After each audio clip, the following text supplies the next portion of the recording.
नमस्कार, आप देख रहे हैं न्यूज़ यापा में उज्जवल शर्मा आपके साथ।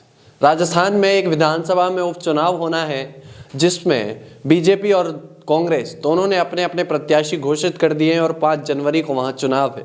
चुनाव से पहले वहां काफ़ी सरगर्मियां तेज हो चुकी हैं।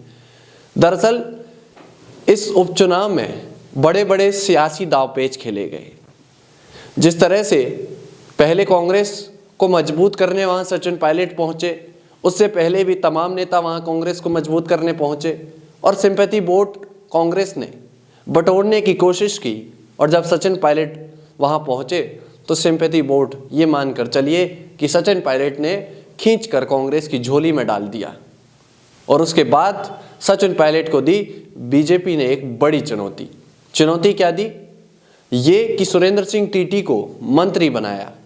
विधानसभा चुनाव चल रहा है, वहाँ उपचुनाव चल रहा है। उससे ही पहले बीजेपी ने वहां से अपने प्रत्याशी सुरेंद्र टीटी को मंत्री बना दिया। और जो सचिन पायलट ने कांग्रेस की जीत वहां एक तरह से कांग्रेस की झोली में डाल दी थी, उसे खींचने का काम बीजेपी ने किया, मंत्री बनाकर सुरेंद्र सिंह टीटी को।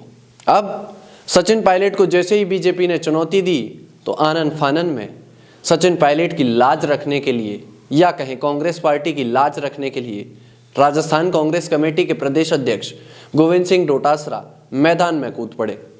और ऐसा ही नहीं कि डोटासरा इस मैदान में कूदे तो मुकाबला नहीं कर पाए। दरअसल जैसा आप पीछे तस्वीर में देख पा रहे होंगे कि गोविंद सिंह डोटासरा जब मीडिया से आज मुखातिब हुए तो उन्होंने कहा कि श्रीगंगानगर में और ये जो सीट है श्रीकरणपुर, उसको बीजेपी हारने वाली है। और जब आज गोविंद सिंह डोटासरा करणपुर विधानसभा में पहुंचे तो एक जो जनता का हुजूम था वो गोविंद सिंह डोटासरा के साथ नजर आया। वो क्यों नजर आया? क्योंकि सचिन पायलट वहां की जनता में जोश भरकर जा चुके थे और अब बारी थी गोविंद सिंह डोटासरा के जोश भरने की। और सुरेंद्र सिंह टीटी को जो बीजेपी ने मंत्री बनाकर वहां माहौल बनाने की कोशिश की, उसको कमजोर करने की।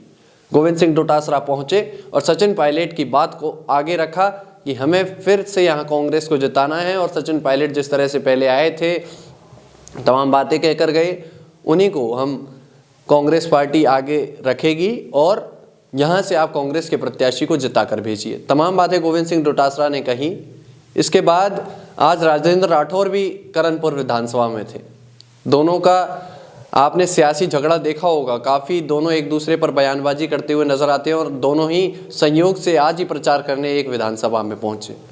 अब देखना है कि गोविंद सिंह डोटासरा जैसे ही सचिन पायलट की लाज रखने, सचिन पायलट की बात को रखने करणपुर विधानसभा में कूदे हैं तो क्या कांग्रेस इस सीट को जीत कर आती है या बीजेपी इस सीट पर जो मंत्री बनाकर दाव खेला है उस दाव में सफल होती है या फिर बीजेपी की किरकिरी होती हुई नजर आती है। ये देखना दिलचस्प होगा। तमाम सियासी अपडेट्स के लिए आप बने रहिए हमारे साथ। तब तक के लिए नमस्कार।